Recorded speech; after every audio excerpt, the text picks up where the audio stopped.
ये बिल्कुल निराधार और झूठा है, मनगढ़ंत है। इसके पूरे पुख्ता सबूत है मेरे पास में। और ये जो भी मामला है बाकायदा प्लांट किया हुआ है, पूरी तरह से प्लांट किया हुआ है।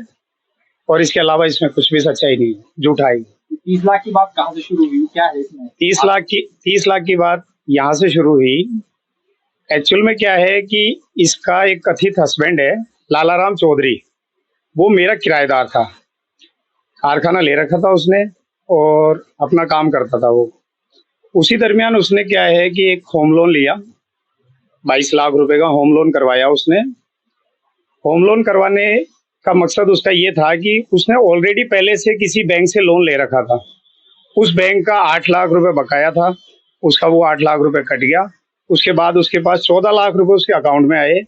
उस 14 लाख रुपए में से तकरीबन 7 लाख रुपए ये रिहाना ने उससे ले लिए कि भाई मैं इस मकान की आधी हिस्सेदार हूँ, क्योंकि ये उसकी पत्नी तो थी नहीं।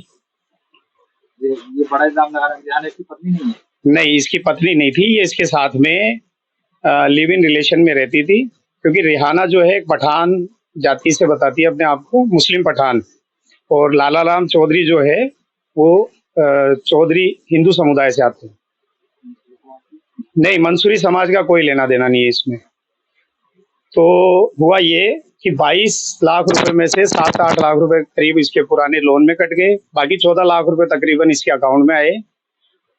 उस 14 लाख रुपए में से 6-7 लाख रुपए रिहाना ले गई। बाकी पैसे 7 लाख रुपए इसके पूरे इसके अकाउंट से जिस आदमी को दिए गए। ये सारी जानकारी मेरे को वहां से मिली। ये मेरे पास इसके सबूत मौजूद है, स्टेटमेंट मौजूद है लालाराम चौधरी का। मैंने जब इसने ये आरोप लगाए, मैंने स्टेटमेंट निकलवाया लालाराम चौधरी का। इसके अंदर साफ साफ लिखा हुआ है इसके अंदर कि लालाराम चौधरी ने किस किस को पैसा दिया। इसने एफआईआर भी दर्ज कराई है। इसने एक्चुअल में ये पूरा मामला जो ये आरोप लगाने का जो कारण रहा, वो कारण ये रहा। आप पर एक एफआईआर 2024 में हुई थी? बिल्कुल बिल्कुल, वो एफआईआर मुझ पे नहीं की गई थी। एक्चुअल में क्या हुआ कि इन्होंने लोन लेने के बाद में किस्तें देने में असमर्थ रहे किस्त वाले। मेरे वहाँ जहाँ मेरा कारखाने के यहाँ इसने किराए से ले रखा था ना, एक मेरे से हॉल ले रखा था किराए से, वहाँ पे बैंक कर्मी आते थे किस्त मांगने के लिए। तो मैंने कहा भाई यहाँ पे कोई लेना देना नहीं है, यहाँ पे कोई लेना देना नहीं है, आप उनके घर जाओ। तो वो घर जाने के बजाय वहाँ पे मतलब इनके माथाफोड़ी होती रही काफी टाइम तक। मतलब आपस में विवाद होते रहे, किस्तें नहीं चुकी। फिर उसके बाद में मेरे यहाँ पे विवाद की स्थिति आ गई, बैंक वाले आ गए। मैंने कहा भाई मेरे यहाँ पे आने की जरूरत नहीं है, आप अपने वहीं लालाराम चौधरी के घर जाइए आप। तो ये रिहाना को और इनको बुरा लगा इस बात के लिए। लालाराम चौधरी कौन सा समाज? लालाराम चौधरी जाट समाज से। तो आपका जो इसका मामला है, ये बात शुरू कहाँ से हुई? ये शुरू यूं हुई कि ये लोन चुकाने में असमर्थ थे। काफी दिनों तक इन्होंने माथाफोड़ी करी। इन्होंने मेरे से भी लालाराम चौधरी ने शराब पी के मेरे से भी माथाफोड़ी कर ली। तो इन्होंने मतलब जो है कि एक दबाव बनाया कि भाई ये कैसे न कैसे मेरे को लोन के अंदर हेल्प करो। मैंने कहा भाई हेल्प किस चीज की करें? बोला साहब हमने भी कभी तुम्हारे को हेल्प करी थी, कहीं से आपको 10-20-50 हजार रुपए भी दिलवाए थे।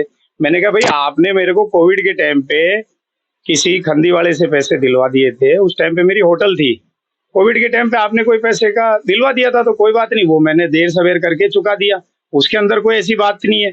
इसने उस टाइम पे भी, मैं आपकी एक बात काट के कहूँ, ये कह रही है मेरे पास रिकॉर्डिंग मौजूद है।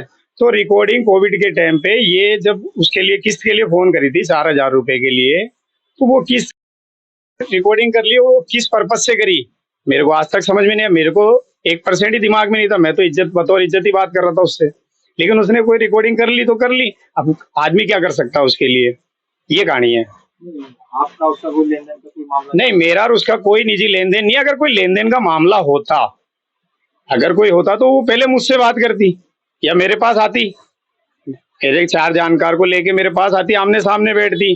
और वो आरोप लगा रही है कि मैंने, अरे भाई तुम कहाँ से पैसे दिलवाओगे?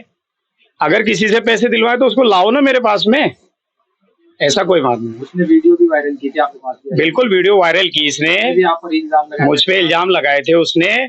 उस इल्जाम के ऊपर मैंने थाना विद्याधर नगर के अंदर रिपोर्ट दर्ज करवाई थी। रिपोर्ट दर्ज करवा के मैंने कोर्ट से बाकायदा कोर्ट से कार्रवाई करवाई है। विद्याधर नगर थाने के अंदर कार्रवाई आई, थाने वालों ने इसको बुलाया, ये थाने नहीं गई। बाद में इसने थाने पे कहा कि आइंदा मैं कभी कोई वीडियो रिलीज नहीं करूंगी या मैं किसी तरीके नहीं करूंगी। इसने माफी मांग ली थी। मैंने कहा ठीक है चलो कोई बात नहीं, ये जाने इनका काम जाने।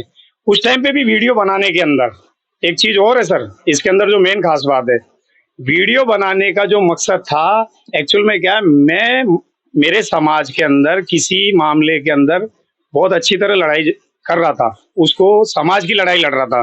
तो जो मेरे विपक्ष में थे उन लोगों ने इसको हायर कर लिया और चला के इसकी वीडियो बना के वायरल करवाई, और ताकि मुझे बदनाम किया। लेकिन लोग समझते हैं सारी चीजों को। जो लोग इसको विद्याधर नगर में जानते हैं, रिहाना को, ये जहाँ रहती है, वहाँ आसपास के कॉलोनी के अंदर, आसपास के एरिया के अंदर आप इसके बारे में पता कर सकते हैं। आप मेरे से ही नहीं, आप ऐसा करो, रिहाना के जो 2 भाई हैं, बहनें हैं, जो रिश्तेदार हैं, पड़ोसी हैं, आप उनसे मालूम कर सकते हो। ऐसे झूठे आरोप तो कोई भी किसी पे लगा सकता है, और इसने आज मेरे पे नहीं लगाए। इसने कम से कम 17 से 18 मुकदमे कई लोगों पे कर रखे हैं, और 16 मुकदमे इस पे ऑलरेडी, 16 मुकदमे तो इस पे खुद में भी हैं। वहाँ पर इल्जाम लगाती है आपके ऊपर भी बहुत सारे मुकदमे एक तरीके से।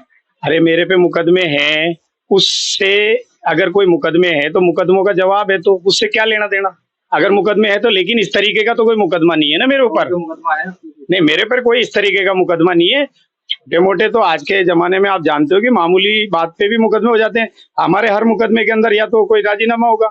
हम जब इतने बड़े काम कर रहे हैं समाज स्तर पे या सामाजिक स्तर पे करते हैं, तो छोटी मोटी बात। मतलब आप पर बता रहे हैं कि षड्यंत्र किया जा रहा है आपके खिलाफ, तो क्या मैसेज? मैं षड्यंत्र करने वालों को, और जो इस लेडीज का सहारा लेके, जो इस लेडीज को ढाल बना के, या जो भी झूठी सच्ची कहानी गढ़ के ये जो कर रहे हैं, इनको मैं एक ही मैसेज यही देना चाहता हूँ कि सब्र रखो।